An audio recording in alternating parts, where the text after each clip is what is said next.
இந்த வீடியோல ஜோஸ்வா படம் எப்படி இருக்குன்னு பார்க்கலாம். இந்த படத்தோட கதை என்னன்னா, அமெரிக்காவுல வழக்கறிஞரா இருக்க குந்தவியும் கூலிக்கு கொலை செய்யும் இன்டர்நேஷனல் கில்லரான ஜோஸ்வாவும் சென்னையில் நடக்கிற ஒரு நிகழ்ச்சியில எதர்ச்சியா சந்தித்து பேசுறாங்க.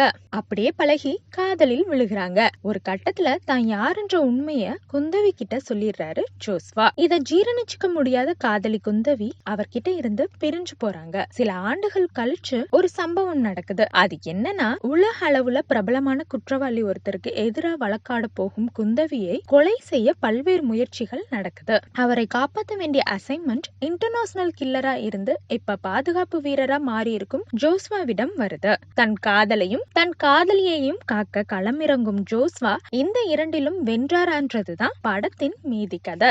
ஒரு ஸ்டைலிஷான கில்லரா தோற்றத்திலும் உடல் மொழியிலும் நம்பகத்தன்மையை வரவழைத்திருக்கிறார் கதாநாயகன் வருண். அப்படியே ஆக்ஷன் காட்சிகளும் முழுமையான பங்களிப்பை கொடுத்திருக்குன்னே சொல்லணும். அப்படியே ஆக்ஷன் காட்சிகளிலும் முழுமையான பங்களிப்பை கொடுத்திருக்காருன்னே சொல்லணும். ஆனா உணர்வு பூர்வமான காட்சிக்கும் காதல் காட்சிக்கும் மெத்தனமா கையாண்டு ஒரு நடிகராக ஸ்கோர் செய்ய தவறிட்டாரு. அங்கங்க ஜிவிஎம்மோட வழக்கமான ஹீரோயின் டச் இருந்தாலும் ஸ்டைலும் சோகங்களும் கலந்த குந்தவி கதாபாத்திரத்தை ஓரளவுக்கு கரை சேர்த்திருக்காங்க நாயகி ராகி.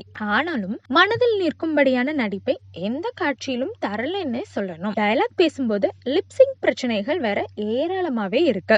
ஆக்ஷன் சென்டிமெண்ட்னு பின் கதையில் பல அடுக்குகளை கிருஷ்ணா கதாபாத்திரம் கொண்டிருந்தாலும் குழப்பமான முறையிலேயே ஓவர் டோஸாக நடிச்சு நம்மையும் குழப்பிருக்கிறாரு கிருஷ்ணா. கதாநாயகனுக்கு உதவும் கரமாக வரும் டிடி, தாதாவாக வரும் மன்சூர் அலிகான், விசித்ரா, லிஷி ஆண்டனி ஆகியோர் தாக்கம் தரமா கொடுத்து வேலையை சரியா செஞ்சிருக்காங்க.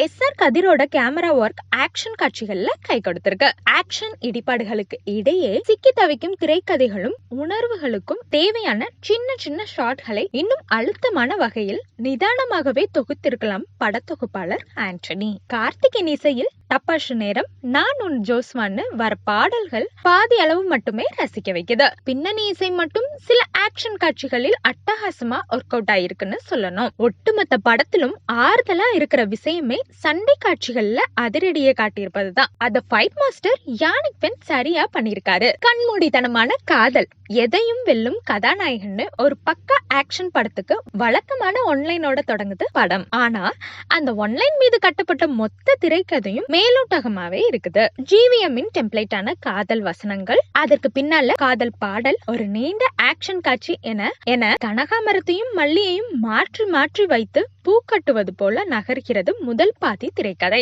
ஆனா செயற்கையான காதல் வசனங்களும் உயிர்ப்பில்லாத காதல் காட்சிகளும் அலுப்பை தரும் ஆக்ஷனோட இருக்கிறதால அந்த பூக்கள் மணக்காம போகுது. கதாநாயகன் பணியாற்றும் இன்டர்நேஷனல் லெவல் கொலைக்கார கூட்டத்தின் செயல்பாடுகள் என்ன? மெக்சிகன் போதைப் பொருள் கடத்தல் தாதாவின் பங்கு இந்த திரைக்கதையில என்ன? திவ்யதர்சினியின் குறிக்கோள் தான் என்ன? கதாநாயகனின் கொலை திருவிழாவை காவல்துறை கண்டு கொள்ளாதா? இப்படி பல கேள்விகளுக்கு பதில் தராமல் ஒரு ஒன்லைனையும் ஒரு டெம்போ ஆக்ஷன் காட்சிகளை மட்டும் வைத்துக்கொண்டு களமிறங்கி இருக்கிறாரு இயக்குனர் கௌதம் வாசுதேவ் மேனன். ஆனா கதாநாயகியை காக்கும் வேலைக்கு இடையே படத்தை காக்காம கைவிட்டுட்டாரு.